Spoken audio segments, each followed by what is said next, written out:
I believe we are now recording and live streaming for part five of the Peace Wave. So the floor is over to the organizers for this session. Please, Raza, go ahead. Okay, can you hear me?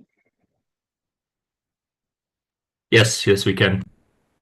Okay, good morning, good afternoon, good evening, and good night, everyone. It's indeed a pleasure to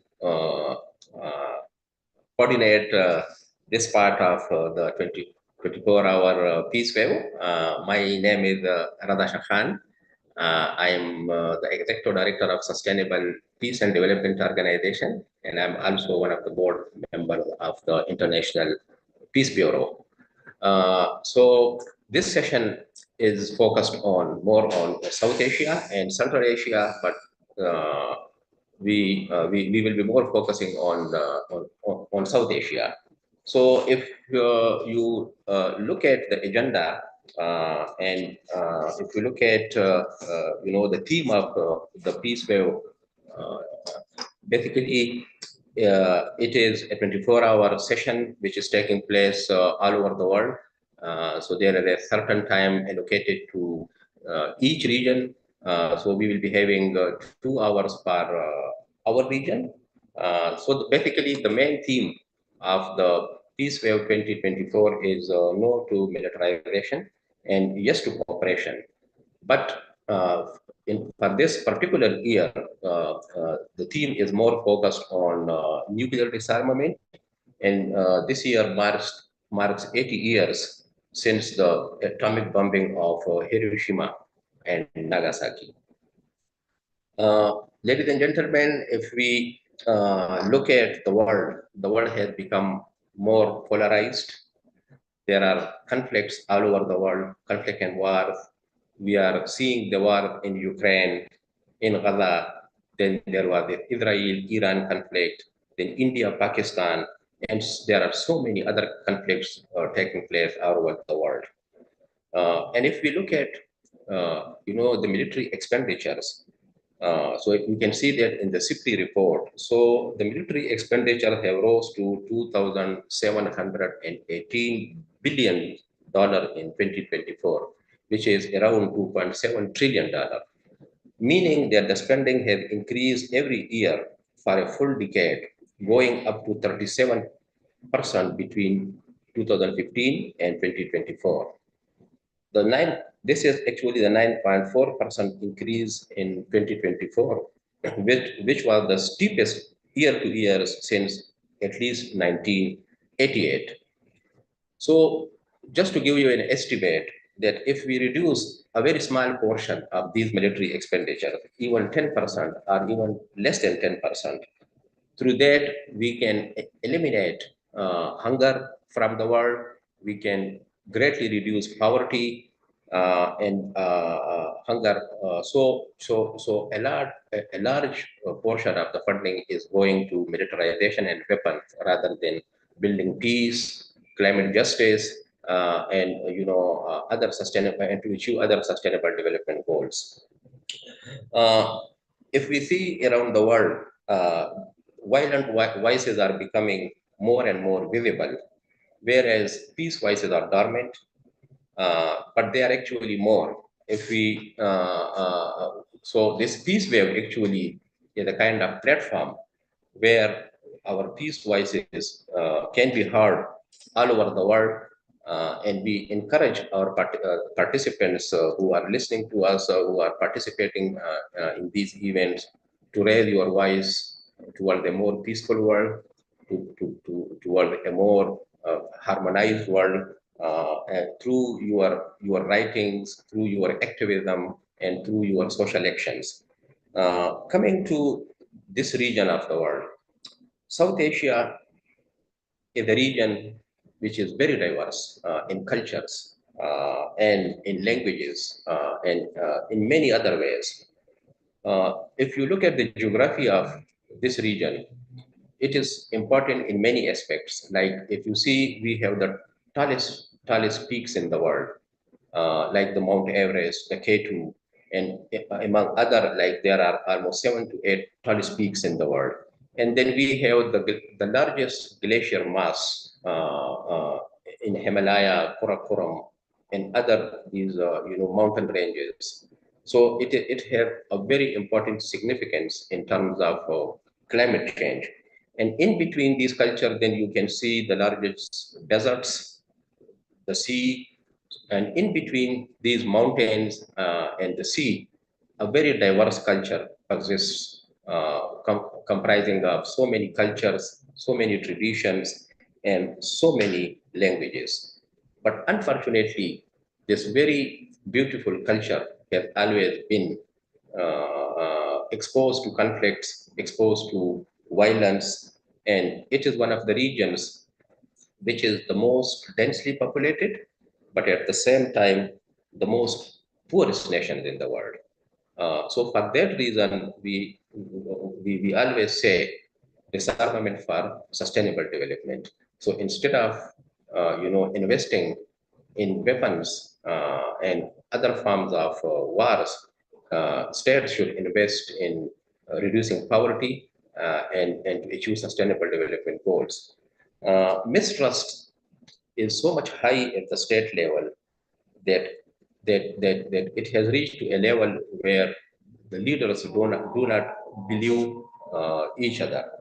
Apart from that, there are increasing conflicts going on internally.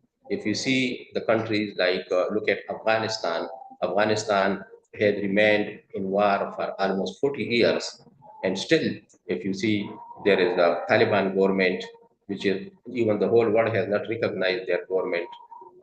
Even women have no access to education. And after 40 years of war, again, the Taliban are in power. If you look at Pakistan, we are passing through so many internal conflicts. This cross-border terrorism is taking place, and then it is happening in other countries of the region. Uh, Unfortunately, we have seen again an escalation of tension between India and Pakistan, uh, the two nuclear states, which I don't want to go into details, but we have seen that how quickly that escalation started. Then it was supposed to go into a full-fledged war, and then nobody knew that what would be the impacts of that. But thanks God that it finished quickly, and we hope that the leadership of both the countries will think wisely, that war never give stability. War never gives prosperity to the people. It is the peace which which the people of both the countries want. We have designated, we have designed actually this session in a variety of way. I was trying to encourage participants from the region to share their videos.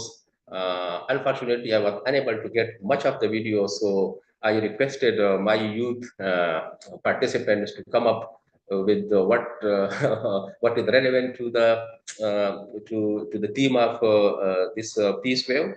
So we have a variety of videos, messages, and then we have some very good speakers. There will be a panel discussion. So I will later on introduce our panel to you. But I hope the participants listening to us or watching us would find that particular panel discussion very important, specifically in the context of the Peace Wave 2024. So to start with, further proceedings, I will first, with the permission of Balkrishna, I asked my youth to develop like a very small video clip of Dr. Balkrishna's institute. So I will be going to show that to you that Dr. Balkrishna has been doing a lot of work in India related to landmines, cluster munitions, nuclear disarmament, and specifically there is a campaign which calls "No More Hiroshima" and "No More Nagasaki." So I'm going to show that video to you. Uh,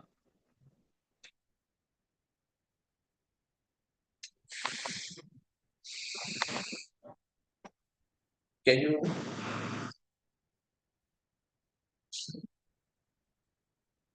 Just a minute.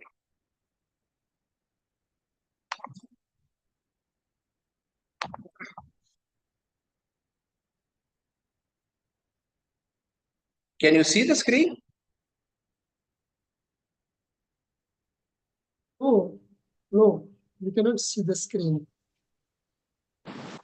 Just a minute. So let me see.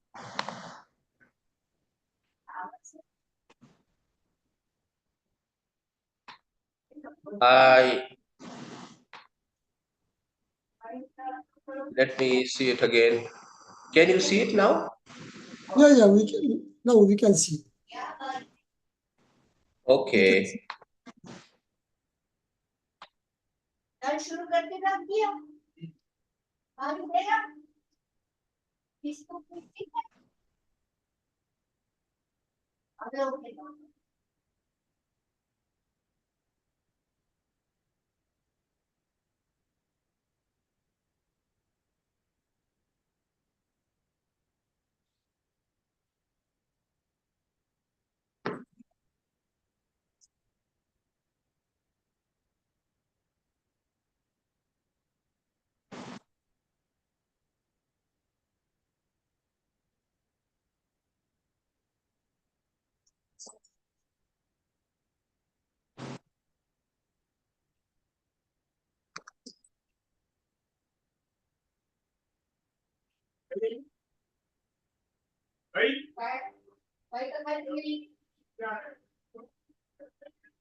So this was. Can you see me?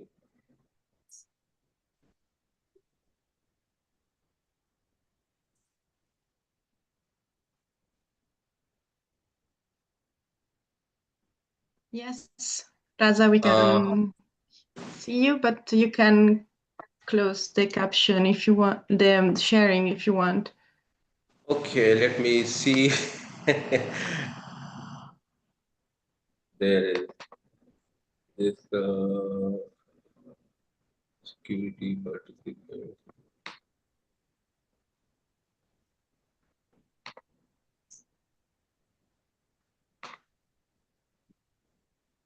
I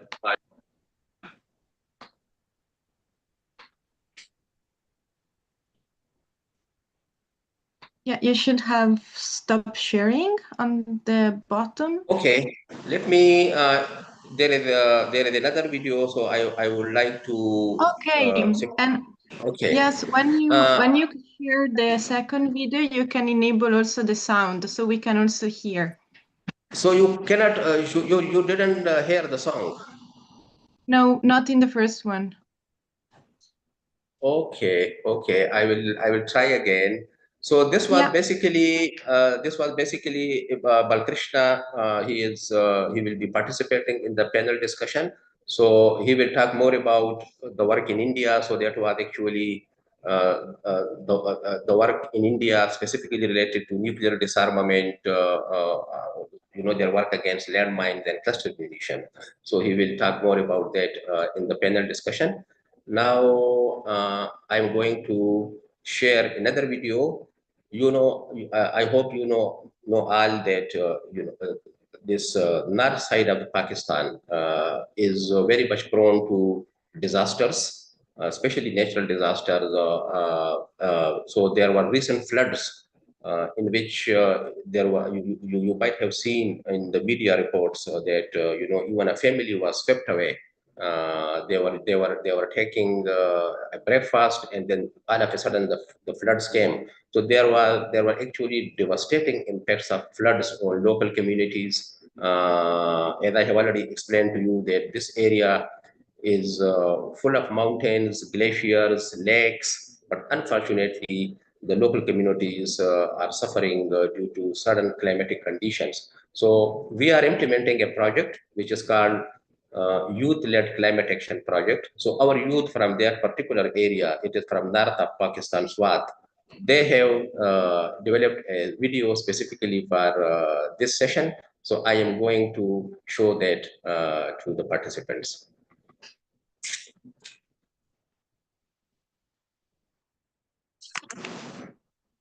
We still don't hear the audio, but I can also try from my end if you prefer to Yes, share. because there is no.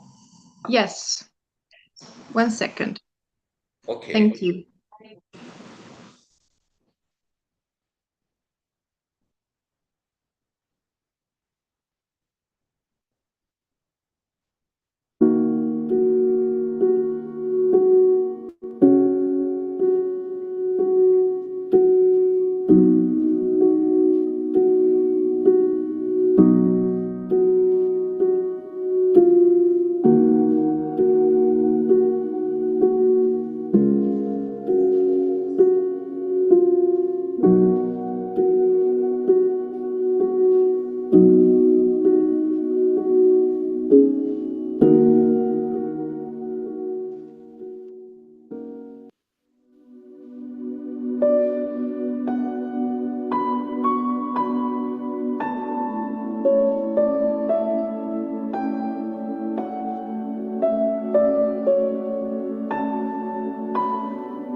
Assalamu alaikum. My name is Ayub Badshah and I am Pakistan Climate Champion. As a volunteer with SPEDO, we are working for climate change. My message regarding climate justice and peace is securing climate justice means upholding human rights and equity. Recognizing that these least responsible for climate change are often the most effective. True peace can only be achieved when justice is at the heart of our climate action. Hello, Assalamu alaikum. My name is Waqar. I'm an engineer and a volunteer for SPEDO. I live in a place called Sawat, which has been devastated by climate change for the last 2 decades. I've been a part of SPEDO's Active Citizen program since 2021, in which me and other volunteers of SPEDO conducted awareness campaigns all over Sawat to educate people about the dangers of climate change. The pursuit of climate justice is a call for peace and survival. By protecting the rights of the vulnerable, we build resilient communities and prevent future conflicts. Hi, this is me, Asif Khan. Being a youth volunteer with SPEDO, I have received a Climate Champion Award 2025. My message regarding climate justice and peace is not environmental, but the foundation of global peace. When we address the root causes of climate inequality, so we are restricted to the race conflict and displacement by favoring more sustainable and harmonious world. Thank you.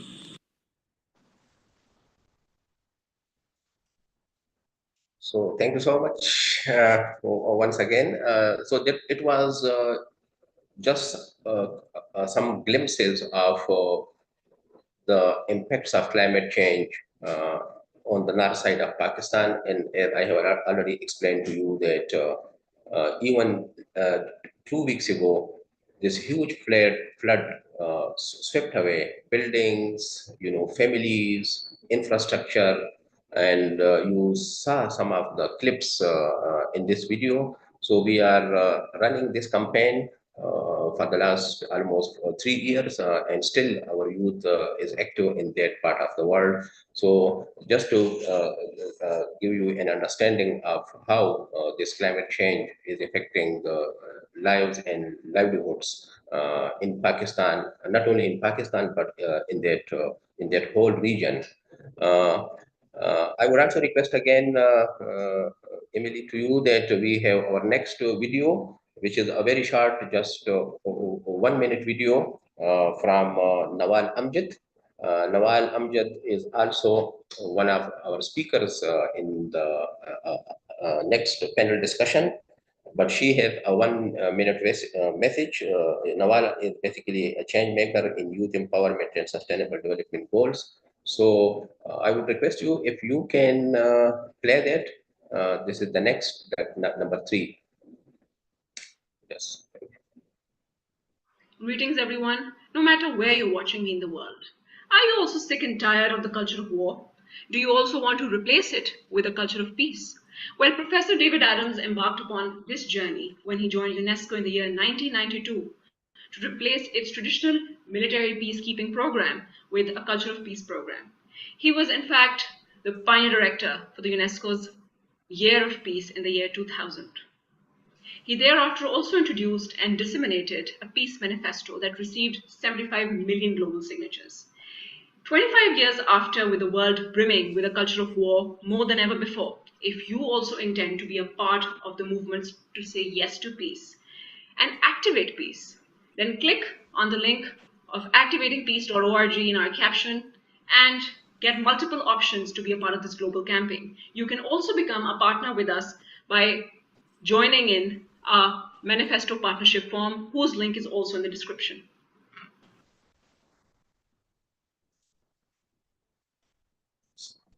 So thank you, Nawal, and thank you so much once again. So these were some of the videos and messages. So our next session is a panel discussion. We are waiting for one of our panelists to join, but in case of any difficulties, so we will start the panel discussion. As I have already mentioned, we have so nice and tremendous speakers from very diverse backgrounds. We have speakers from Sri Lanka. There are other speakers from Pakistan. We have Nurul Isha bint Ishaq from RTT. So I will, so the format of basically this panel discussion would be is that I will introduce the speakers one by one, and then I would request them to speak. And then once they finish their speaking, so then I will introduce another speaker to talk about more specifically about the Peace Wave 2025, about their work which they are doing, and what they think of nuclear disarmament and promoting sustainable peace in our part of the region. So my first speaker is Nawal Amjad. Nawal Amjad is a change maker in youth empowerment and sustainable development goals, known for her thought leadership in authentic leadership and education.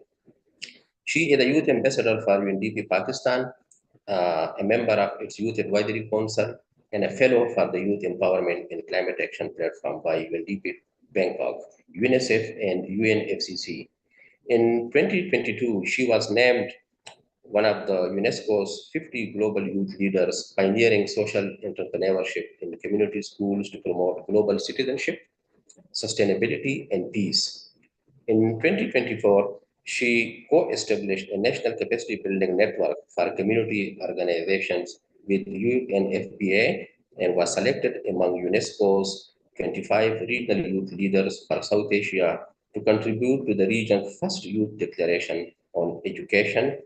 She is currently the permanent youth advisor for Activating Peace Manifesto 2025, a fellow with IOEUCL and Oxford Academic Leaders in Innovation Forum, part of Pakistan's first nationwide ESD movement in schools and training with UN Women AI schools for change makers. So Nawal, you have the floor and feel free to share your views the way you want. So over to you. Thank you. Thank you, sir. Thank you, Mr. Raza. I'm very, very honored and humbled to be a part of this esteemed panel and to be a part of this very watershed moment, because in a world which is increasingly complex to govern, increasingly complex and difficult to understand, it's very difficult to bring people on a coexistent path. And I would like to really, really appreciate, commemorate, and recognize the efforts of International Peace Bureau, of World Beyond War, and of course for SPADO, the South Peace and Development Organization, to have come together for this, all the wonderful panelists from the region, to have come together for this watershed moment. And to be honest, I just want to say that when I was looking at the track record and the work, this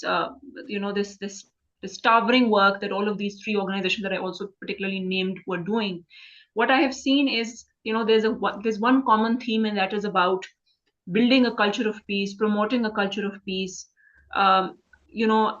basically trying to bind people in a community of global citizenship from an internationalized community perspective of the traditional libertarian or the liberal institutional perspective.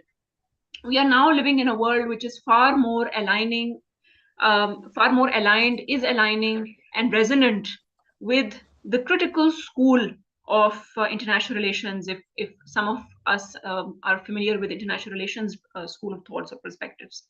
Because if we look at the critical school sub-umbrellas or sub-perspective or schools of thought, we look at post-structuralism, we look at feminism, we look at post-colonialism, basically the critical paradigms of looking at development, of looking at peace building, of looking at nation building, of looking at global citizenship, and of actually looking at and analyzing how the world is working.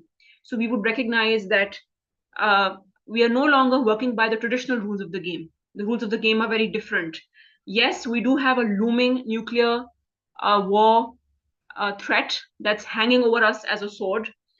We did see that very recently in the India-Pakistan combat, and so in the Iran-Israel combat as well. It was a very common theme when it comes to both the wars respectively. However, I would like to give my culminating remarks for now by saying that unfortunately we are living in a world where when IPP started working, it started working, even organizations like World Beyond War and others, they wanted to build a world where they wanted to bring discourse, deliberations, interventions, discussions, actions, counteracting and countering to primarily a sort of war stage in which dominant powers were trying to dominate and exert and assert their dominant power, which was all about, quote unquote, if I may use the liberty of saying it, being candid about it, that certain powers wanted to act like bullies on the international stage.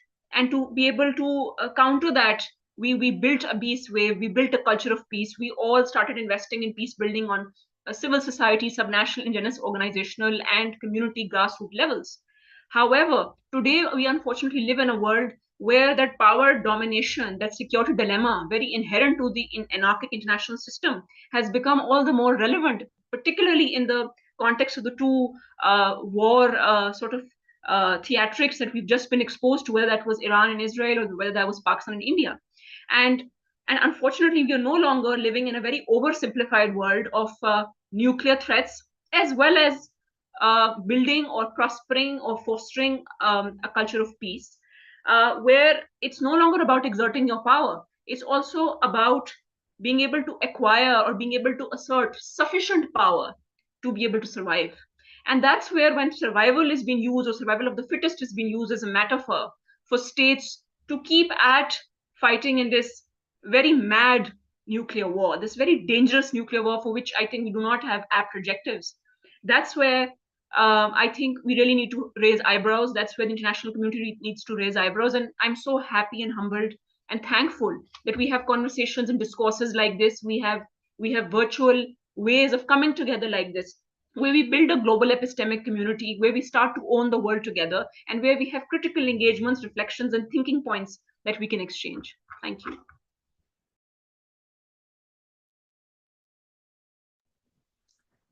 Thank you, Nawal. I will also come back to you again.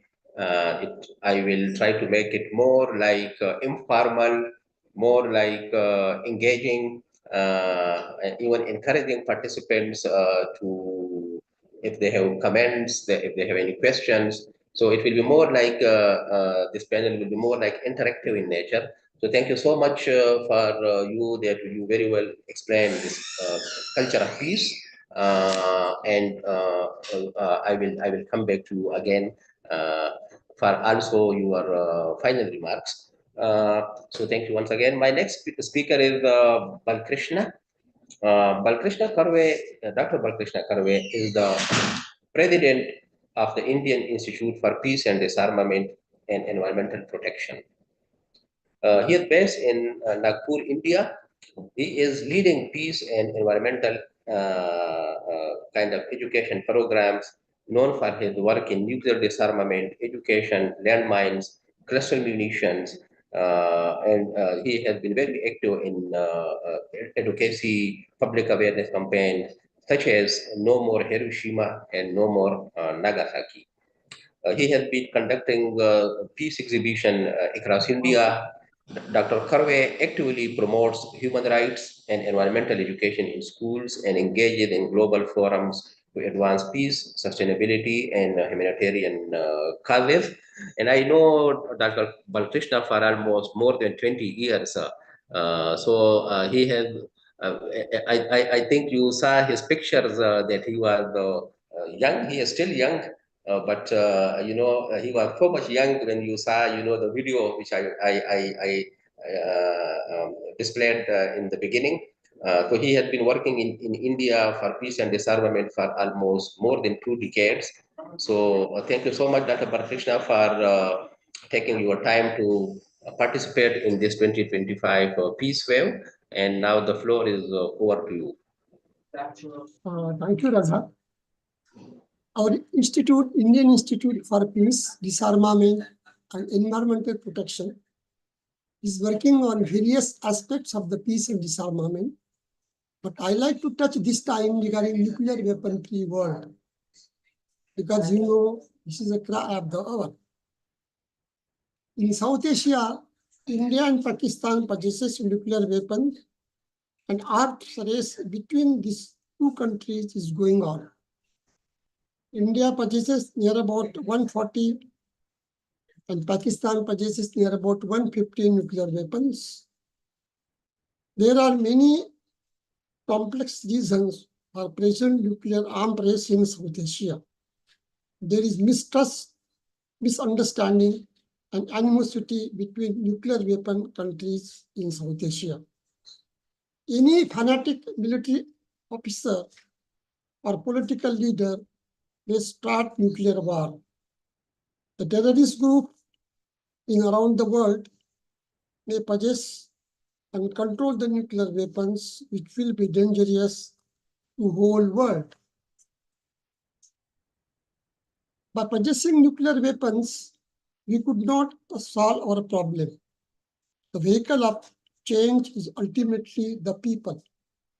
The threat of use of missiles by either India or Pakistan is terrifying because the distance between launch sites and target is so short, there would be no time to determine whether an incoming missile was carrying nuclear weapons or ordinary weapons.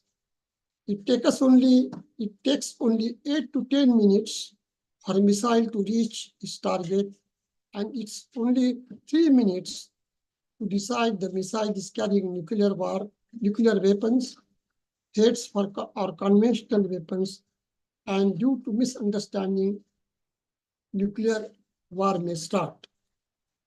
In November 2013, International Physician for Prevention of Nuclear War, a USA-based Physician for Social Responsibility, released the report, Nuclear Famine for 2 billion people at risk. The use of just 150 nuclear weapons over a city like Mumbai and Karachi caused up to 60,000 deaths instantly, and 1,000 will be killed afterwards. If limited nuclear conflict in South Asia it results, nuclear famine will cause global mass starvation. 1 billion will die due to starvation. A nuclear ozone hole, the global cancer burden of a regional nuclear war. Nuclear winter, the Earth's life-sustaining ecosystem remain at end. The casualties of nuclear war. Even a modest sudden decline in agricultural production would trigger significant increases in the prices for basic foods and bordering in a global scale, both of which would make food inaccessible to poor people in South Asia and much of the world. World create immense potential for war and civil conflict. Famine on this scale would also lead to major epidemic of infectious diseases. People of India and Pakistan, they are not aware of the horrible impact of the nuclear weapons. They suppose the nuclear bomb is just like another armament, another weapon. Public education and awareness, especially in India, Pakistan, is cry of the hour. People have to be informed and educated that power does not come from nuclear capabilities and weapons of mass destruction, but from economic growth. People in South Asia, especially in India and Pakistan, are not aware of the immediate and long-range effects of the nuclear weapons. It's our experience. When we arranged the No More Hiroshima, No More Nagasaki peace exhibition and depicted or shown the Hiroshima Nagasaki bombing photos to the people, whosoever will saw the photos, they will say, no, Baba, there should be no nuclear war.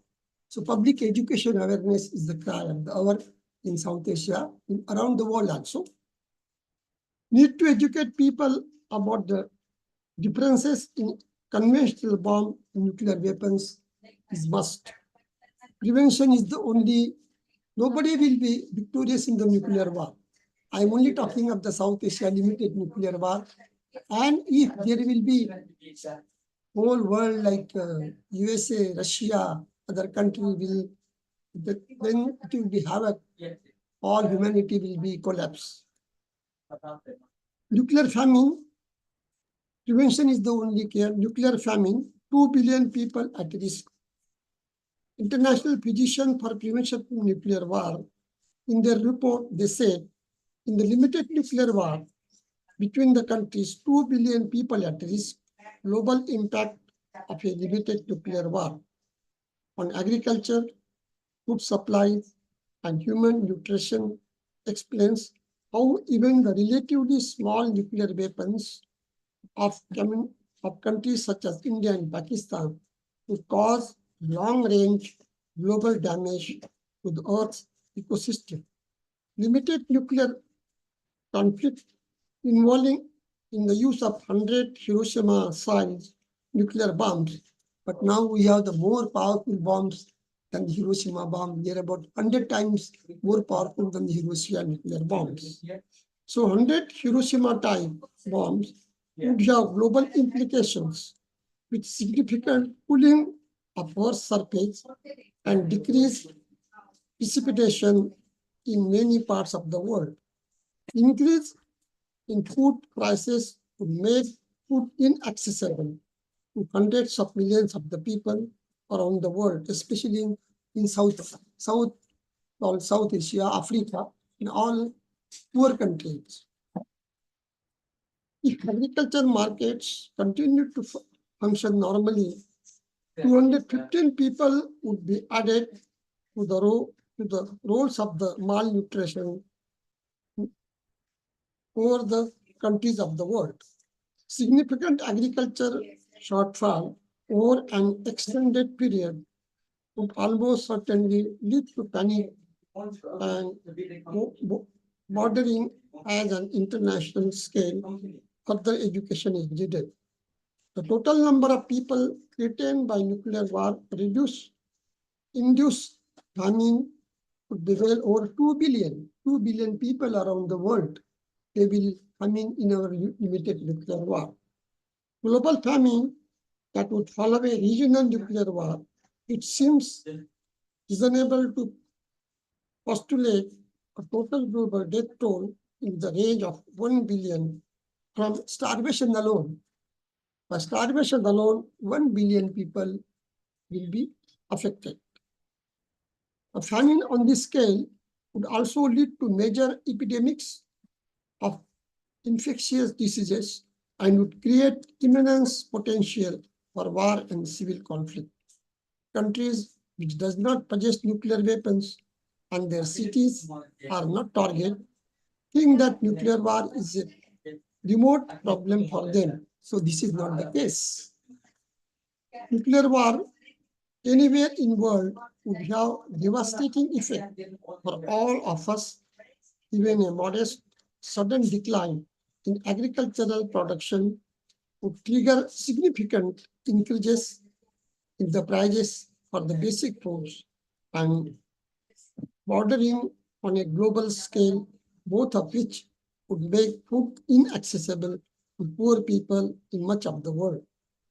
Regional nuclear war between India and Pakistan would spark unprecedented global cooling and reduce rainfall for a year, a period of abnormal cold and darkness predicted to follow a nuclear war caused by the layer of smoke and dust in the atmosphere blocking the sun rays. 70% of the sun's light would be blocked. As a result of this cooling, there would be increases in the growing season. This decrease might completely eliminate crops that have insufficient time to reach maturity. Food inaccessible to the poor in the south. The decline is available food would be exaggerated by increases in the food prices, which would make food inaccessible to hundreds of millions of the world's poorest, even if agriculture markets continue to function normally. Current grain stocks would not provide any significant result in the event of a sharp decline in global production. We have to inform the people of India and Pakistan that peace is more than merely absence of war. Feeling secure means having access to amenities which most people in underdeveloped and developing countries is lacking, including people of India and Pakistan. So this is the main. What is the method for this? What we can do? Public education and awareness is a cry of the hour. I met many diplomats, many political leaders, even educated people, even professors, doctors. They are not aware of the horrible impact of the nuclear weapons. We have to educate the people, public education and awareness all over the world, especially India and Pakistan. So this is the way public education awareness. They will not say that there should be nuclear war between India and Pakistan. So thank you very much. My last request all over the world that start the public education awareness, and public pressure will force our political leaders, our leaders to think on that line. So thank you very much. Thank you very much, Dr. Balakrishna, for your thoughtful remarks, keeping in view your experience and the work which you have been doing in India and in the region to promote peace, harmony, and especially disarmament. So that is much appreciated. And I agree with you that actually people don't understand the devastating impacts of nuclear weapons. So both countries, India and Pakistan, being nuclear states, should be very much responsible.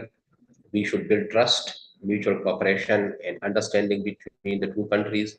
And I hope there is a role which civil society organizations, youth, academic institutions can play to build their trust and mutual understanding.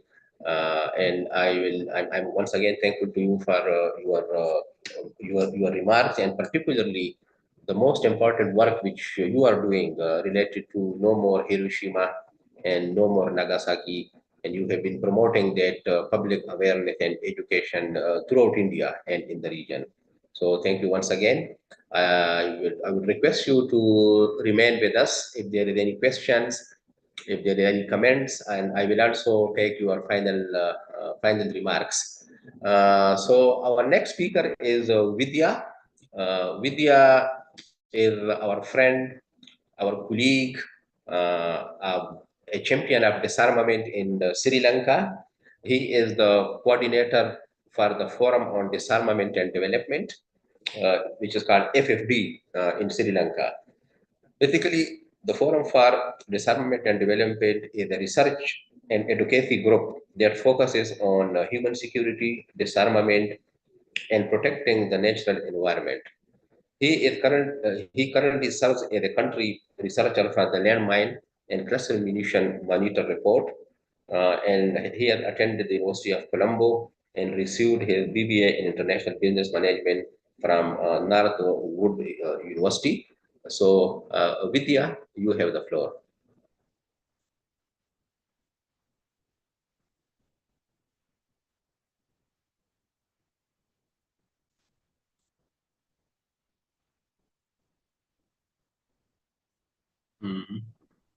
I think we may be having some technical difficulties. I see that Vidya is unmuted, but I cannot hear any sound coming from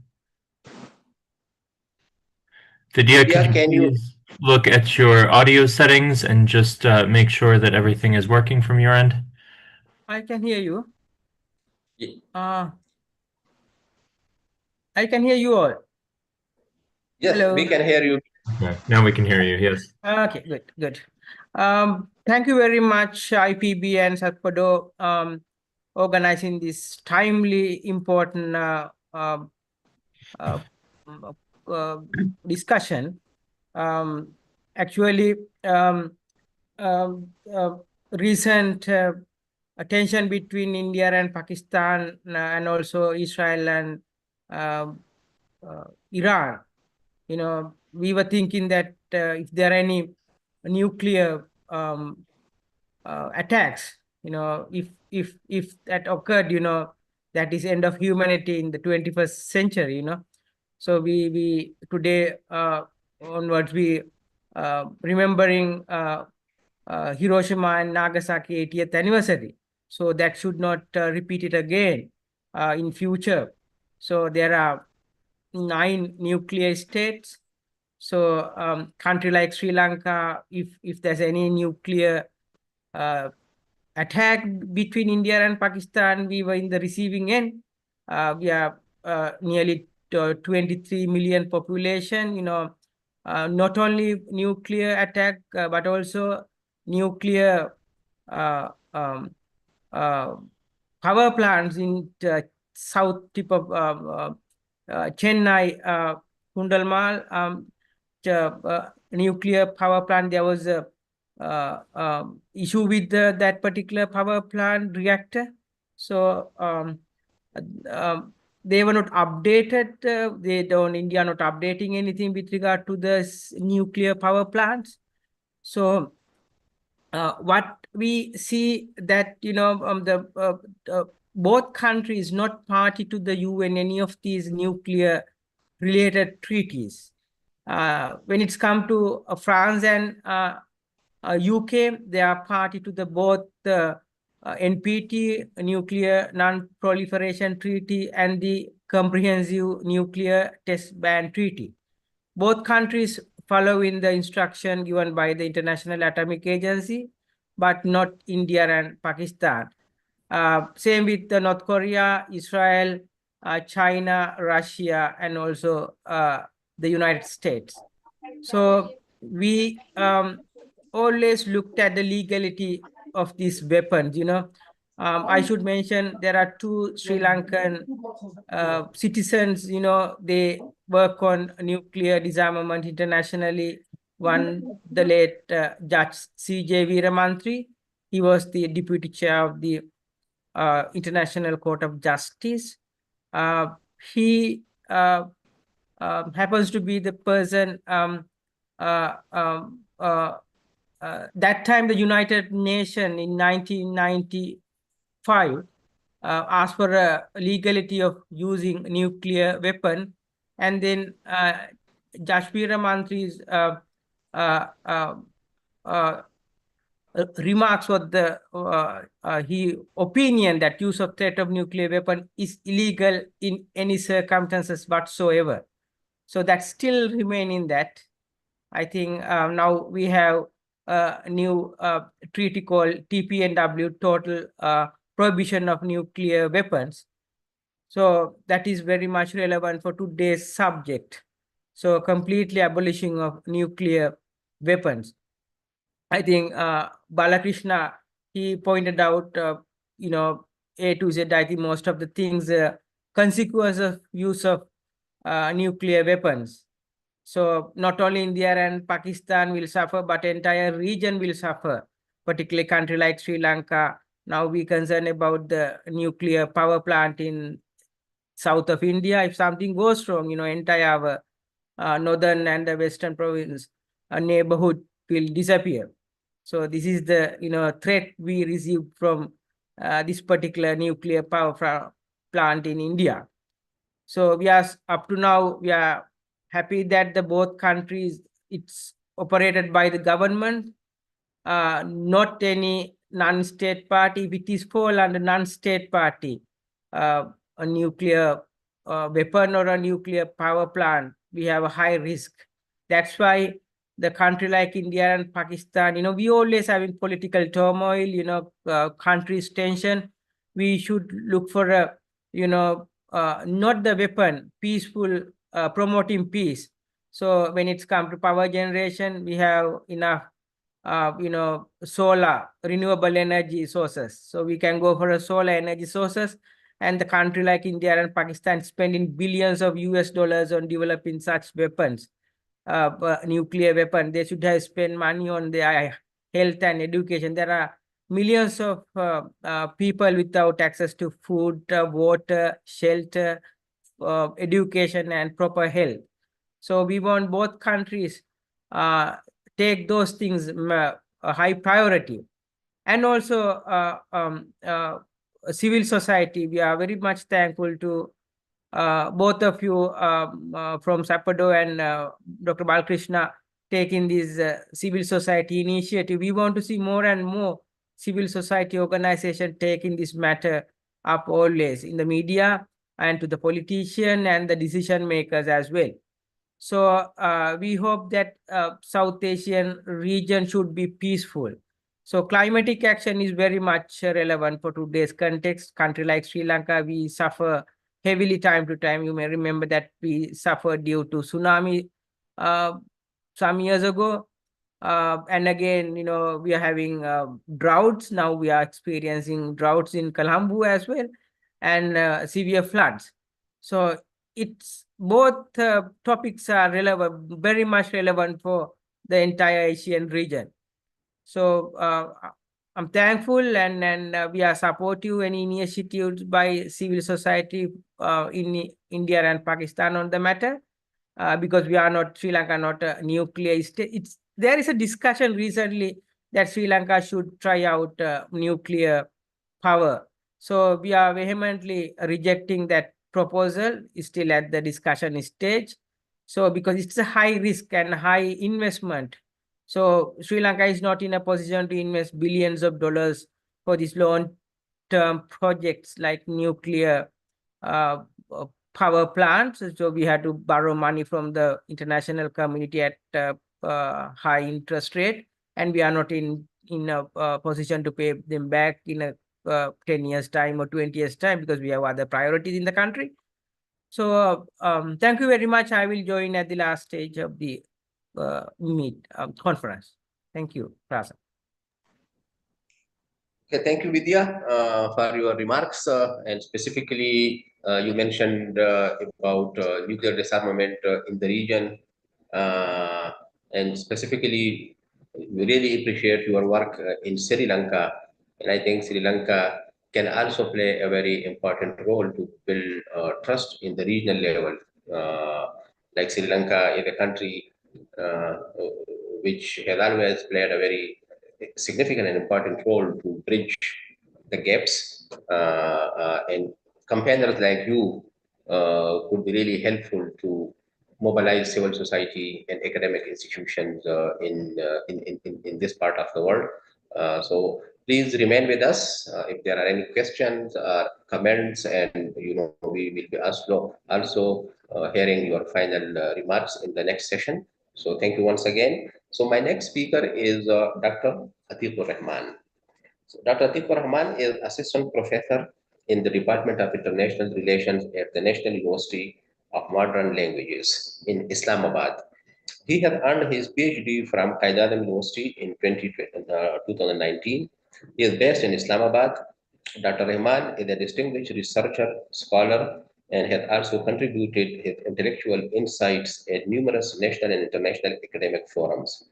His professional engagement includes collaboration with the United Nations Alliance of Civilizations, Istanbul, Social Science, Bahab, Kathmandu, Center for Strategic Studies, Baku, International Center for Black Sea Studies, Athens, and the NATO International School of Azerbaijan.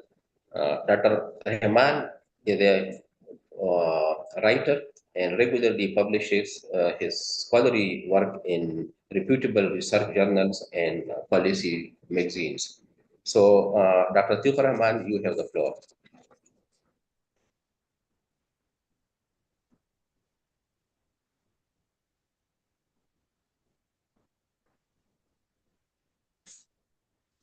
Can you hear us, Dr. Atiq?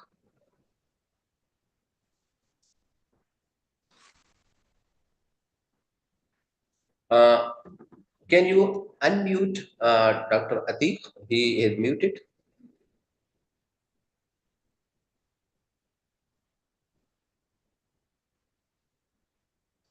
Hello. Yes. Yeah, sorry. He should be able to Yes, unmute. yes.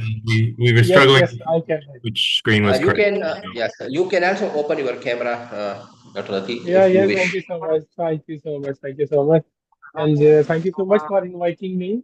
I was thinking that when I started my efforts from the Stados platform for the peace, and 2 decades before, and I appreciate the Stados work from the multiple dimensions for the promotion of peace. And presently, I'm invited to express my views on the disarmament and its role in contributing peace. Um, I appreciated my Indian and the Sri Lankan fellows about their conversation on the disarmament and its relevance with the South Asia. And then, at the broader perspective, it's inseparable association with the great power politics. But I was thinking that the one question always confused me, who will bell the cat? That's my today presentation or today's conversation theme. Who will bell the cat? I mean, who is going to take the initiative? No one. I mean, in informal policy dialogues, informal research conversation, academic debates, we always advocate the theme of disarmament. But unfortunately, in the real world, there the people are reluctant to accept it as a rational goal or a rational way to stand in the world. I mean, definitely there's the security dilemma and the mistrust which prevails, and the same is the situation with South Asia, where the two great powers, the regional great powers, they are having the high rate of their mistrust. So that's why they are reluctant to accept the themes of disarmament. Uh, and I must say, we need to emphasize South Asia more, especially after witnessing the recent crisis, when the two states' strategic postures challenged or undermined the existing literature on the nuclear politics. I mean, the both states, they were involved in a very brief and a very horrible armed conflict under the nuclear shadow. And thanks to God, the issue resolved, ceasefire implemented. But on the other hand, the future of South Asia now is very alarming. It is needing the concentration, the serious impartial concentration of the great powers. So, because while talking about South Asian domestic security issues and the strategic postures of the two nuclear powers, we cannot separate the South Asian regional politics from the global politics or the international politics.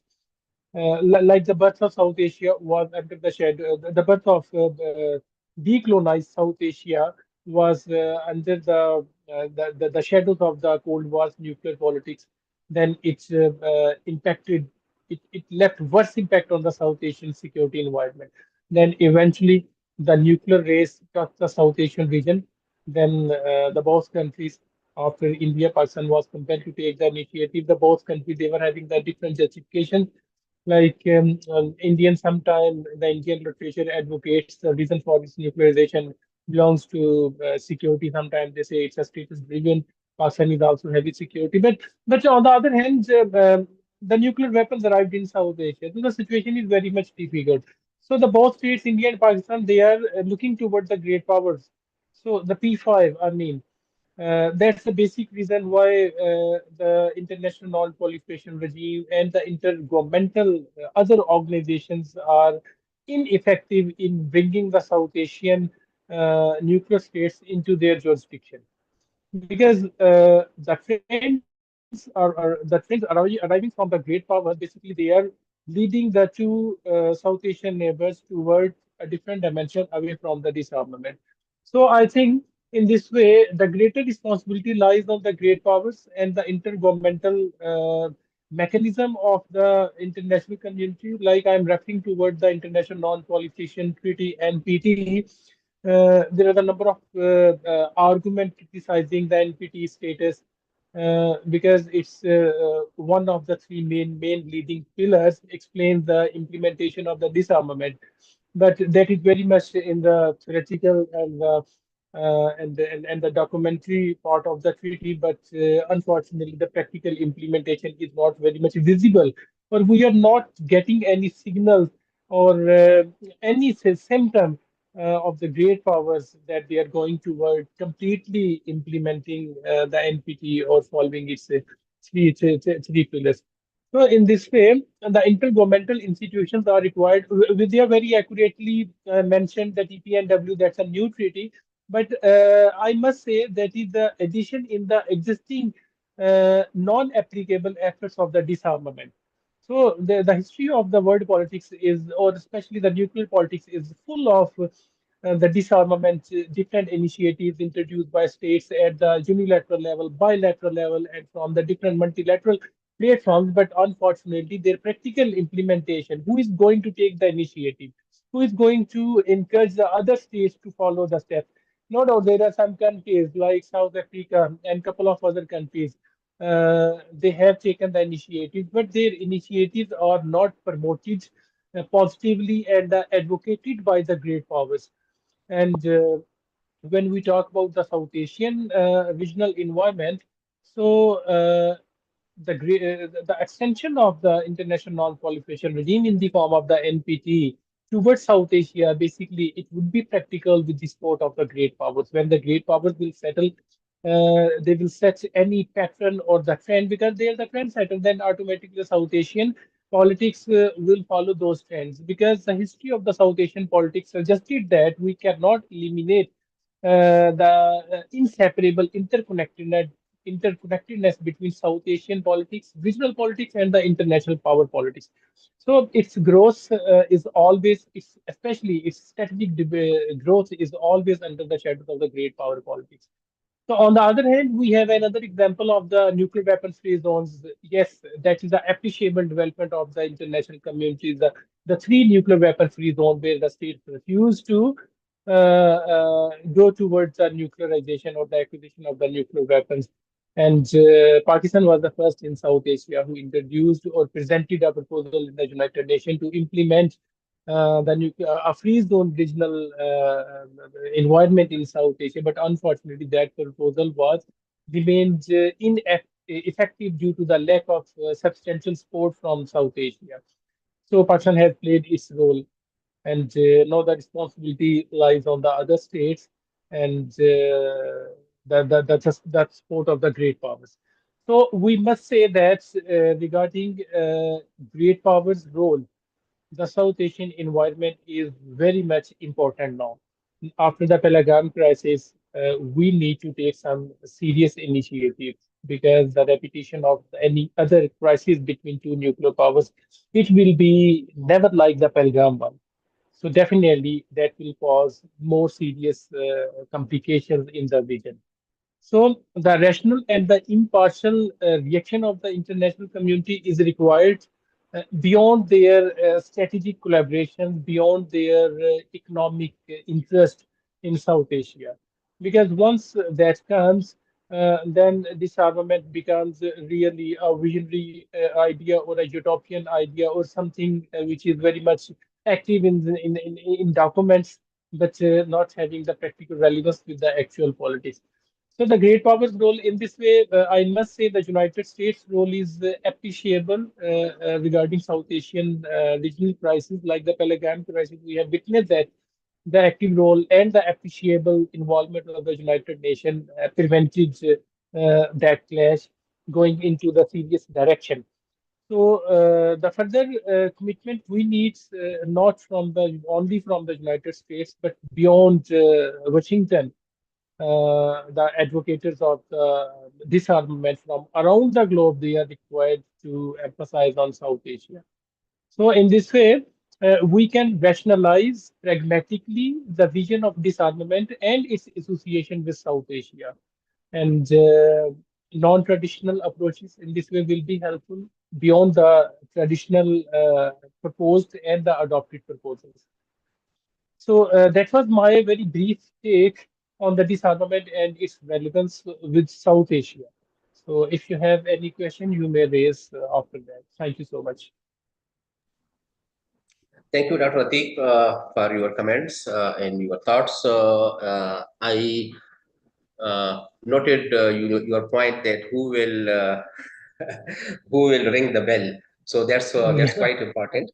Yeah, and in that regard, as you already mentioned, we need more mediators. We need more peace builders. Peace builders like all surrounding us, youth, specifically can play a very important role. So I was looking at like a question for you that you can see in the chat. So perhaps you can answer that. You can answer that a bit later. There will be like a brief question answer session. You can see that in the chat. So coming to my next speaker is Nurul Ida Binte Ishaq. Nurul Ida is South Asia and South and Southeast Asia coordinator for Reverse the Trend. It's called RTG initiative focused on raising awareness and mobilizing action against threats such as nuclear weapons, climate change, and social injustices. RTD engages youth, educators, and activists across South and Southeast Asia to educate for nuclear disarmament, climate justice, and sustainable development through workshops, webinars, and campaigns. It connects regional movements to global efforts, empowering young people to build peaceful, just, and sustainable societies while amplifying their voices in international disarmament and environmental forums. So, Nurul Izzah, you have the floor. Good morning, afternoon, evening, everyone here, depending on where you are joining us from across this incredible global peace wave today. And it is an immense privilege to be here today participating in the 4th Annual Peace Wave 2025. My name is Izzah. I think I am the only one who is not in the South Asia region for the speakers, for the panelists today. But I am very much honored to represent Reverse the Trend, South and Southeast Asia under the umbrella of Nuclear Age Peace Foundation. So for those who are unfamiliar, actually NAPF is a non-profit organization founded in 1982 in Santa Barbara, California, USA. And they work to promote peace and a world free of nuclear weapons through education, advocacy, and youth empowerment. So my chapter, which is Reverse the Trend South and Southeast Asia, is the youth initiative under NAPF. But for now, we still haven't had any member from South Asia, only Southeast Asia, and I welcome everyone from this platform today to join us.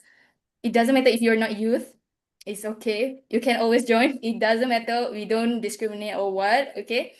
So I would say that this year's Peace Wave carries a deep and historical emotional weight. Yeah, abolish nuclear weapons, reflecting on the 80th anniversary of Hiroshima and Nagasaki, never again. But when we speak of 80 years ago, it's easy for such a number to feel abstract. But let's try to put that into a perspective to truly grasp the passage of time since the last devastating event. So 80 years ago is like 960 months passing by and approximately like 29,200 days and astonishing like 557 something a billion seconds that have passed by since the history of the bombs fell on in Japan. So I would like to say that this is just not a number on a calendar, for sure.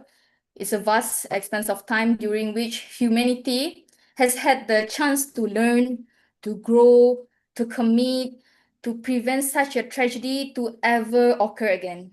And I just want to say that this anniversary is not just a historical reflection, but it is a profound call to action for all of us here. So I come from Malaysia.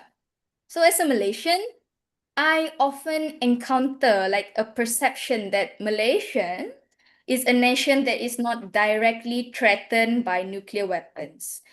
Indeed, geographically, we are not on the immediate front lines of existing nuclear threat, but yeah, we also don't live under the shadow of explicit nuclear threat. But I think this distance does not and must not translate into apathy. that the destructive potential of nuclear weapons knows no borders. Nuclear catastrophe anywhere is a catastrophe everywhere. So when we talk about the global nuclear threat, we, Malaysia and ASEAN, we cannot ignore South Asia, a region where India and Pakistan, both nuclear armed states, remain locked in a long-standing rivalry. So as someone from ASEAN, I may not live under the immediate shadow, as I told you before, as stated before, but I believe that we actually feel the shockwave. The tension within those two countries, whether over borders or political flare-ups, always carry the risk of escalation, and that escalation could be nuclear. So this is actually deeply worrying, not just for subcontinent, but for all of Asia, actually, including Southeast Asia, because nuclear war doesn't respect borders. Fallout, instability, humanitarian consequences will ripple far beyond the source. And it's not just about missiles, it's about the normalization of nuclear weapons as tools for deterrence or status, something we in ASEAN reject through our commitment to Southeast Asia Nuclear Weapon Free Zone or Bangkok Treaty. But then, I don't want to talk about, I may talk about the Bangkok Treaty, but I would also highlight to the panelists today, in this complex security environment, Malaysia approach is focused on cooperation and not militarization against each other with South Asia. Just this past February 19, right here in Kuala Lumpur, we hosted the 13th Malaysia-India Defense Cooperation Committee, MIDCOM meeting. This high-level dialogue saw both nations identify key areas to deepen the collaboration, and then another promoting dialogue and de-escalation, where Malaysia consistently advocates for restraint between India and Pakistan.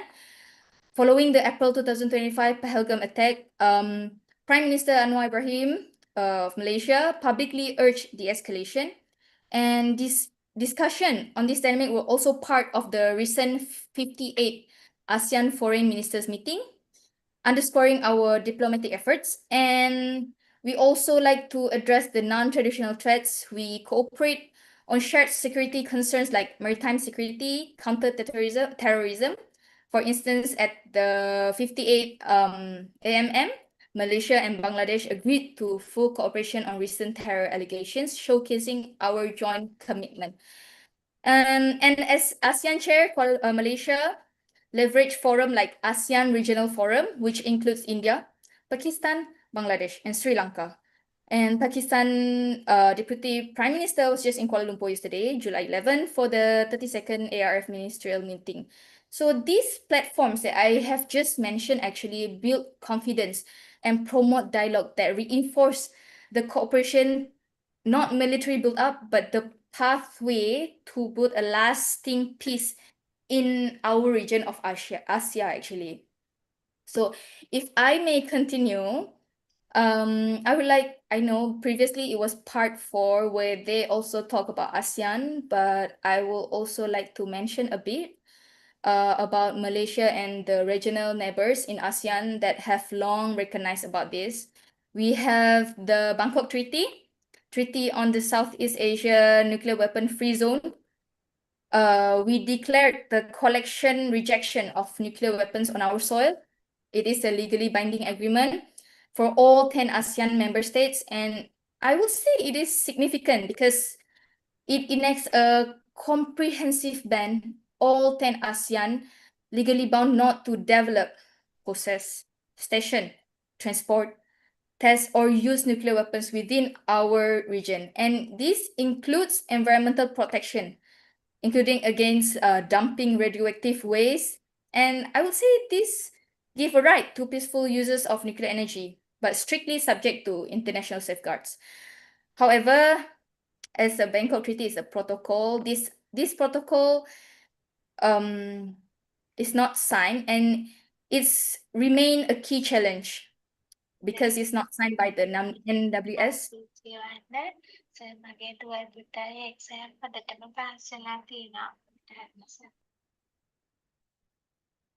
Okay.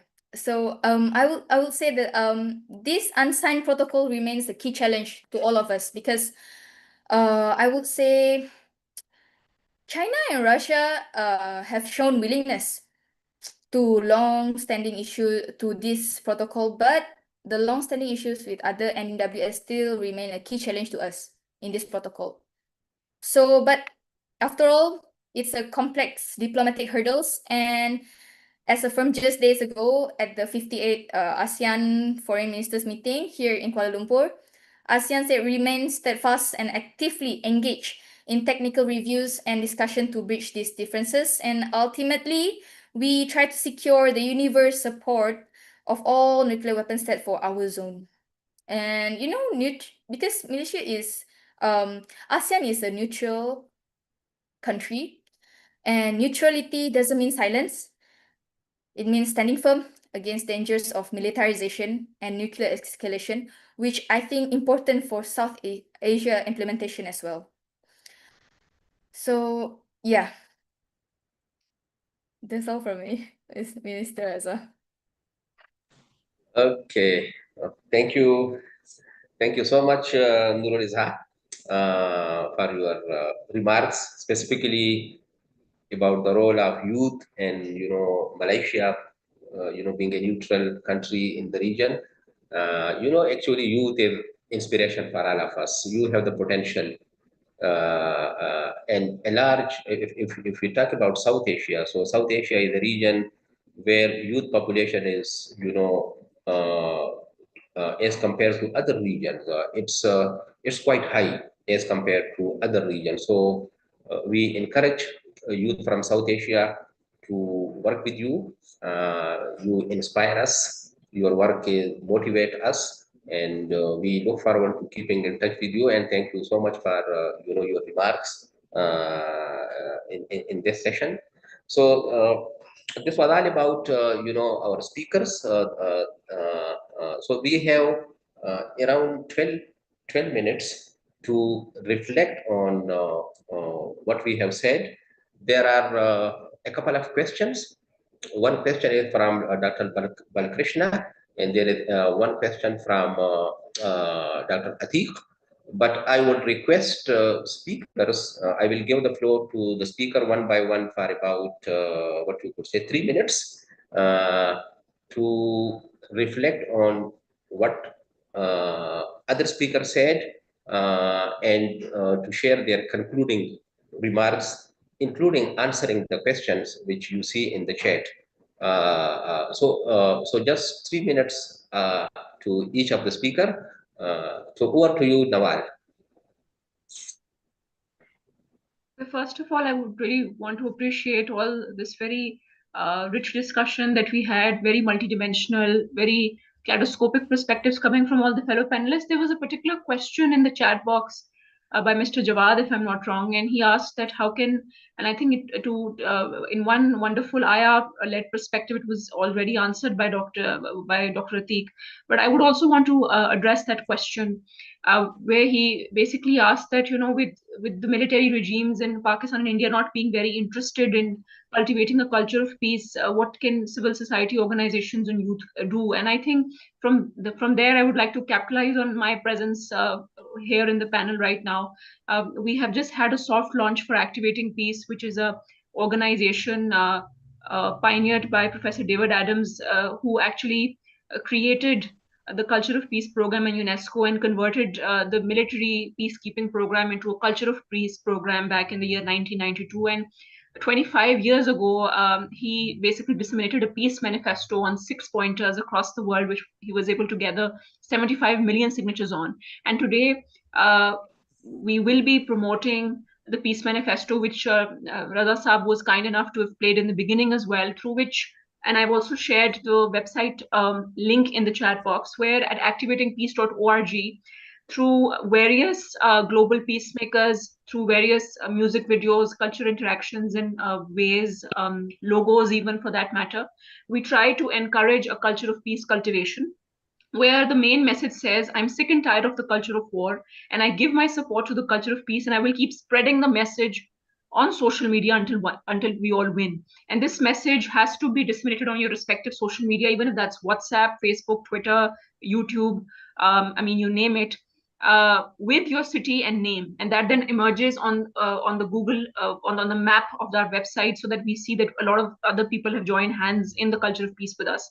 And our Instagram page is also very active. So over there, we start to try to resonate messages using global peacemakers of various multifaceted perspectives and backgrounds. For example, Vandana Shiva, who's a feminist scholar in development, people from her to people like Mahatma Gandhi to people like Martin Luther King. So a lot of these people have worked to cultivate a culture of peace in their own ways. And I think people like Iza, for that matter, Nurul Iza and others, and like myself, who are trying to be at the front and center of youth, and even for that matter through SPEDO, the way Raza Shah Saab have been, he's been providing a breeding ground for the right peaceful environments. It's a very profound thing, which I actually got to know, that he's been providing peaceful environments for youth, particularly in the north of Pakistan, to cultivate a culture of peace. I honestly want to, besides, of course, being able to address Jawad Saab's question in the chat box, I want to culminate my discussion today by bringing some important thinking questions or thinking points for my rest of the panelists and also the participants of our session today. As of 27th May 2025, the Director for Middle East and North Africa, UNICEF, Mr. Edward Bing Bedar, if I'm pronouncing his name correctly, said that about more than 50,000 children have been killed in Gaza. And if we look at the Second World War over there, in that about 38,000 children were killed. So unfortunately, when we try to oversimplify the nuclear disarmament regime around just the banning of the nuclear weapons and how horribly destructive and horrendous they can be, and how it's not necessarily relevant or restricted to two particular countries, like a quintessential arch rivalry between India and Pakistan, or for that matter, any other countries in the world, for that matter, even that's Iran or Israel. We also have to look into various other perspectives, that if we've not been able to prevent killings across the world, not that there is a binary comparison that I'm trying to draw, because the scale and scope and the depth of warfare is absolutely unfathomable, and it's incomparable if you compare a nuclear war to an otherwise ethnic cleansing or a live real-time genocide happening. But if the children are being killed exactly like that, or even more than that, then I don't think that we have to be very oversimplified with the way we theorize the nuclear regime. And there's one wonderful thing that the UN Secretary General just said in the recent BRICS summit in 2025, where he said that at a time when multilateralism is being undermined, let us remind the world that cooperation is humanity's greatest innovation. Even vis-a-vis the role of artificial intelligence, despite it being a very go-to token term and buzzword for people, he also said that we cannot have an AI club only, of handful of concentrated people. So with artificial intelligence becoming so privy to our daily lives, it's very important that when and he even ended up saying things like urgent reform of global institutions is supposed to be called upon, because international financial systems were designed for a bygone age world and a bygone system of power relations. So, the fact that we have a Secretary General of the current United Nations saying that, we have international financial institutions and organizations which are actually for a bygone era speaks volumes of how we actually need different institutions. And I think that different regime institutionalization, which also stems from the question that Dr. Jawad also put in the chat box, is very much at the disposal of the youth change makers like Nurul Iza, like myself, and of course the spear leaders or the spearheaders of providing that platform, like Mr. Raza Shah Saab, or for that matter, even for what Mr. Karvi has been doing through his wonderful work, and the kind of questions that Vidya raised from Sri Lanka, or even, the academic metal through, in terms of academic questions that Dr. Atikur Rahman has been raising. So I think one thing that I love to talk about generally is about Professor Peter Haas, who in 1992 talked about an epistemic community concept, where it was primarily created to perhaps question climate change. Do we have to have a scientific forum, quote unquote, for countering climate change or for a particular issue? But it's very interesting how we can use that concept to use it and apply it to epistemic community way of engaging and coming together for the whole world. I think the fact that today, even in this panel, we have so much diversity. We have disarmament practitioners, academicians, youth engagement experts, myself as sustainable development goals and intersection of peace activism. So we just have to have multi-level governments and multi-stakeholder engagement interaction. And there's no one size fit all solution right now. And that's how we have to move forward with it. So I hope that through activating these and through various other initiatives, we will be able to register the culture of peace cultivation in a better way. Thank you. Thank you so much, Nawal. I would request other participants to be a bit brief, like we have to conclude this session in about 10 minutes or less than 10 minutes. So thank you so much for Nawal for your very fruitful concluding remarks. Dr. Balakrishna, over to you, and if you can also say about the question that what role civil society and youth can play in South Asia. So thank you, and over to you. You can unmute. Yeah. Thank you, Mr. Jawad. I agree with you. Nowadays, day by day, India and Pakistan, they are spending more and money for the armament. Now India surpassed China, and India surpassed Japan, and they are the fourth world richest country in the world. And day by day, they are spending the money. But as a democratic country, public campaign, public pressure, they have to agree for that. We build a public campaign, we go to the ministers, we go to the member of parliaments, and we ask them that they should use that money for so and so social work. And we are very helpful. We are successful in that. Suppose we want the medical colleges for the poor people. We want the education for the poor people. So we are going there, and I'm very happy. Public pressure is very much important in India. And for that, national priority for weapons. I know 25 years earlier, Mr. Zakir was a minister in the government of India. And he had given the idea like European Union, Union of the South Asia Union. And we are requesting our government of India, our political leaders, why there should not be South Asia Union like EU. Then automatically our question will be solved. So to the youth and the political leaders, we are taking this issue, start the union, EU Union of South Asia Union in Asia region, and automatically the question, which are like Kashmir questions, so many questions in between India and Pakistan or other country, or Sri Lanka, other country. So it will be automatically be calmed down. So one minister, he said, this is a good idea.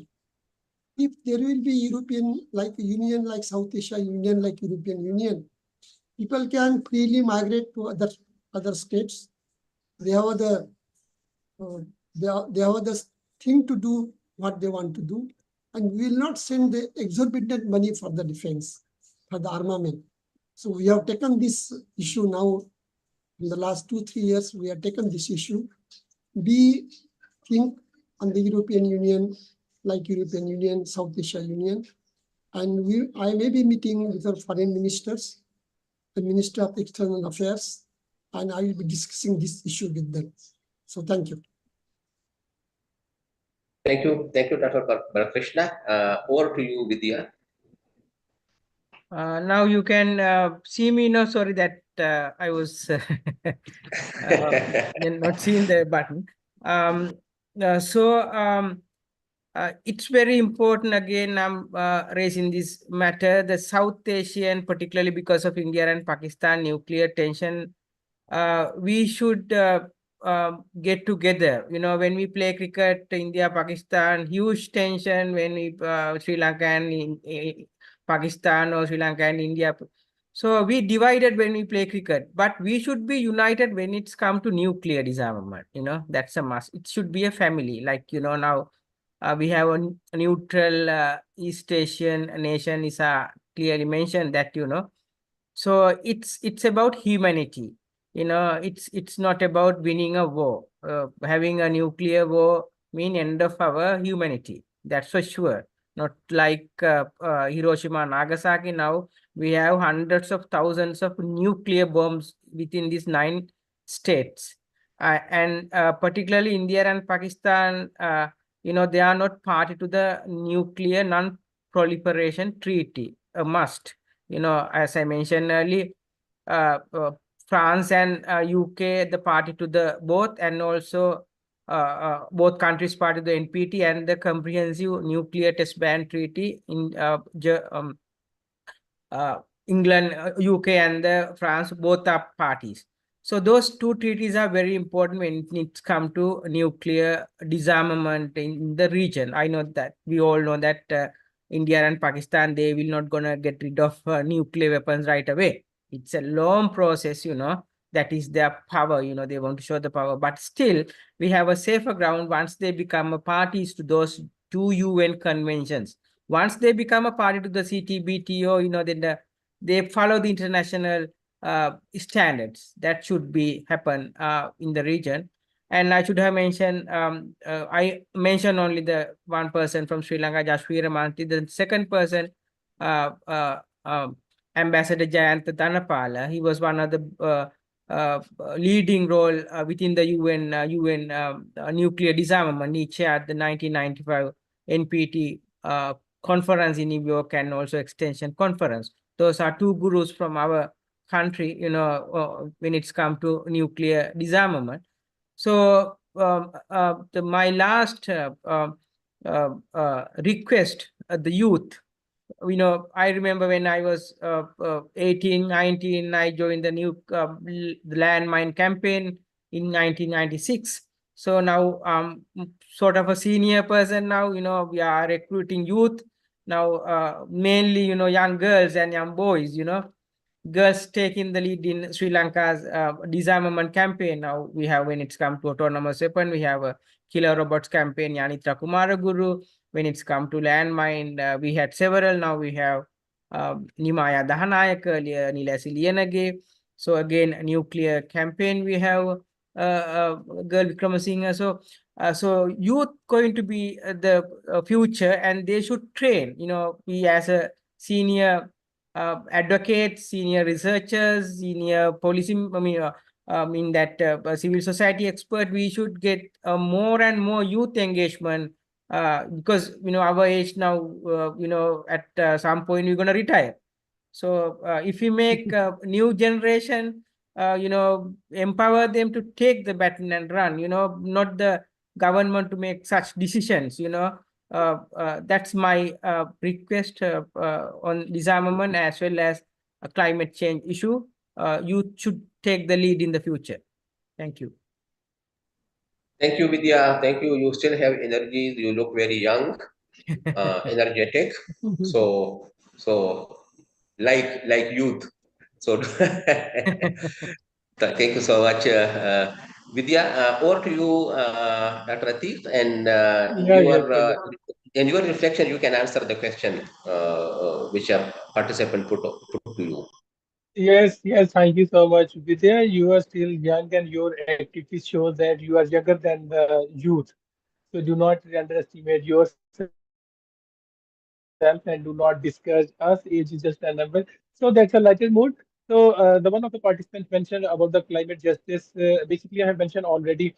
We need to depart our attentions and our concentration from the theoretical patterns of the policy formulations, and we need to integrate them with the real politics of the world, where sensitizing the leaders is the actual matter.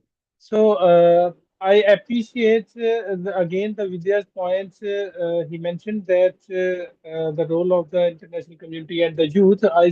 I must say CTBT was an accurate example, but it failed to cultivate the desired outcomes. And TPNW is another one initiative, and I appreciate the civil society, the leaders of the civil society who sensitize the entire international community of the world's leaders on the UN platform about the TPNW, the complete abolition of the nuclear weapon, total disarmament. That is the an ideal proposal.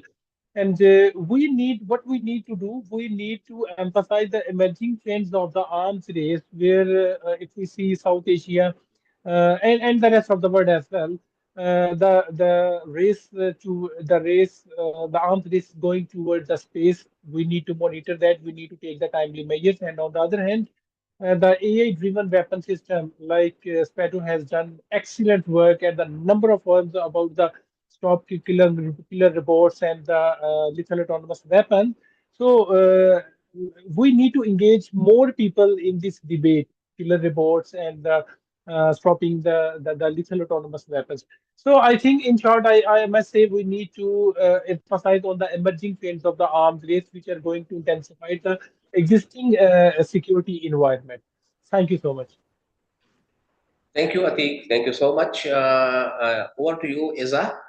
There is also a question which Mr. Jawad has asked about what key initiatives are Malaysian youth taking for peace and climate action that youth in Pakistan and India could learn from and adapt for positive change. So if you can also respond to that and your final reflections.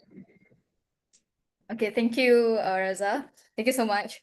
Okay, I think for this question, there are a lot actually initiative that has been done and has been conducted by the youth in Malaysia, but I will give some examples. For example, in Malaysia, you know that in Malaysia we have Chinese, Indian, and we have a Malay race. So we have a lot of interfaith and inter-religion, and we believe that by engaging interfaith, like we not only have Tamil, but we also have other Indians races in Malaysia as well. And I think by what are the one thing that I think you can try to youth in Indonesia in India that can learn is that we can try to engage in interfaith and interreligion engagement. And then other than that, like it's inter-ethnic harmony initiative. And then I think in Malaysia also we have Run for Peace. We make activity where we run for peace in initiating where we can communicate and engage with all senior and all professionals in every different fields like climate, military, and all. We discuss and we organize not only, but we initiate this by youth community. But then the guests, the one who will participate is all the seniors member who we can learn and we can try to apply and implement to the current policy. And by engaging with the senior higher ranking professional by like when we plan this kind of events, we can actually voice out our opinion to the higher ranking politicians, higher ranking professionals in crafting the policy. So we can voice out what do we want, because the future is, I'm not saying that it's not for the senior citizen, but the future is for the youth to actually live, because right? And we will face the consequences later. So I think it's important for the youth in India and Pakistan to engage with the higher senior ranking, so that you can try to adapt and what you can try to voice out what to improve in the current policy. Yeah. Thank you so much, Iza, and thank you so much all distinguished panelists for taking your time from different parts of the region. It was such a diverse group of speakers, academia, civil society, youth. So once again, thank you for taking your time. We have the last 10 minutes for our session, so I would request you just to remain for 10 minutes, and then we can hand over this session for the next session. So once again, thank you so much. I would request Michelle that if you our youth from the west part in KP. If you look at the geography, so we have border with Iran, we have border with India, and then we have a long border with Afghanistan. And Afghanistan had remained in conflict for more than 45 years. 45 years of radicalization, 45 years of Cold War, well, Soviet Union, US, Russia. And now again, the internal conflicts. So when we talk about nuclear disarmament, when we talk about autonomous weapon system, conventional weapons, we should also think of these internal insurgencies, violent extremism, radicalization of youth. So we have been working along the area close to the border with Afghanistan, which is the KP province. So they have developed a short video, which I would request IPB if you can play that. It's like a short 4 to 5 minutes video. Otherwise, I can try it from here.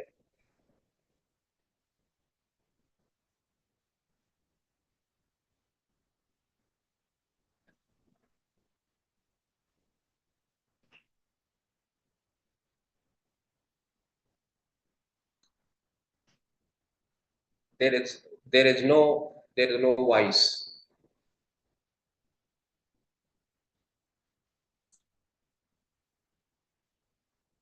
Yeah, this is the video, but there is no voice in the video. Yeah, sorry, just 1 second. I'll try again. Thank you.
چې په ولس باندې لقدر لغم راشي زما د زړه په دواړو سرو سترګو کې نم راشي سړي کې زه محسوسومه لکه بریښ د اسمان چې د وطن په نرۍ ملا کې چرته خم راشي مونږ نور جنگي شهیدان لیدل نه غواړو نور کونډې نور یتیمان لیدل نه غواړو امن وږمه د ګلاب جنگ د سور اور په شان دی قابونه ریبي نفاق لکه د لور په شان وي د محبت د خولې نه داسې اواز راخیږي خاوره د مور په شان وي وطن د کور په شان وي مونږ امن غواړو مونږ امن غواړو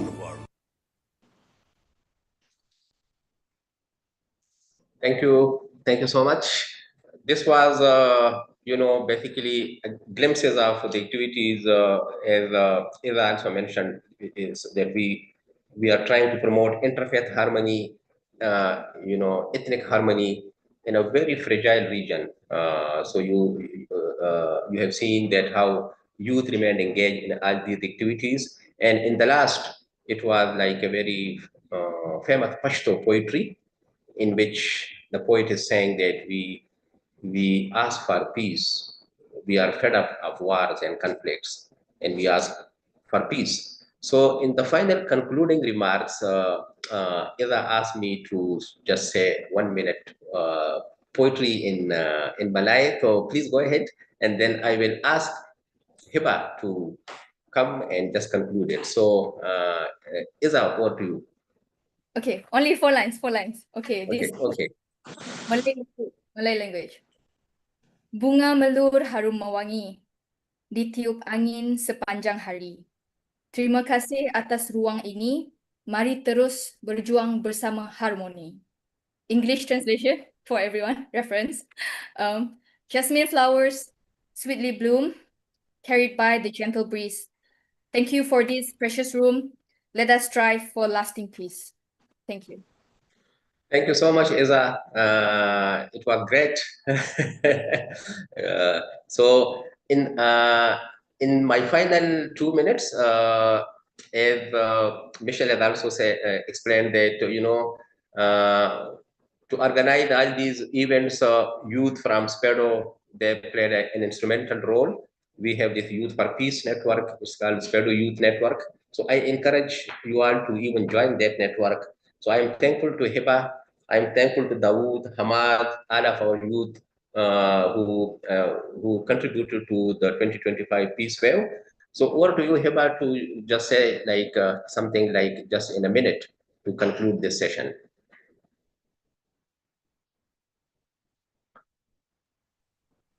Hiba, are you there?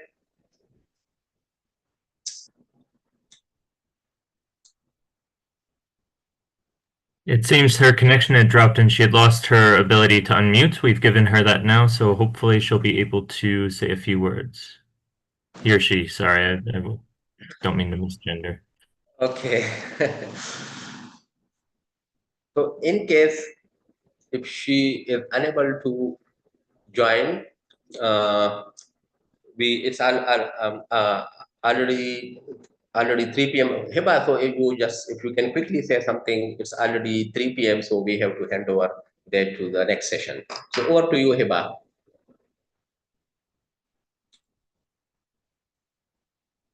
You are unmute. Can you unmute, Hiba?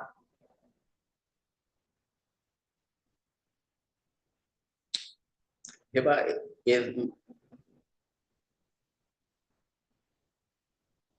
you are, yes, she is muted.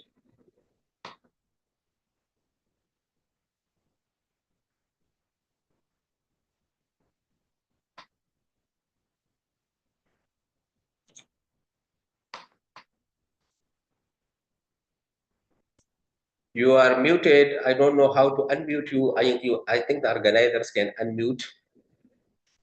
We can only ask her to unmute, and when we do that, Hiba, you should have a notification pop up asking you to unmute. I'm clicking the button now and seeing if that works. Well, it seems she's dropped off the call. She may be trying to rejoin. No worries. Yeah. So no worries. So let us conclude this session.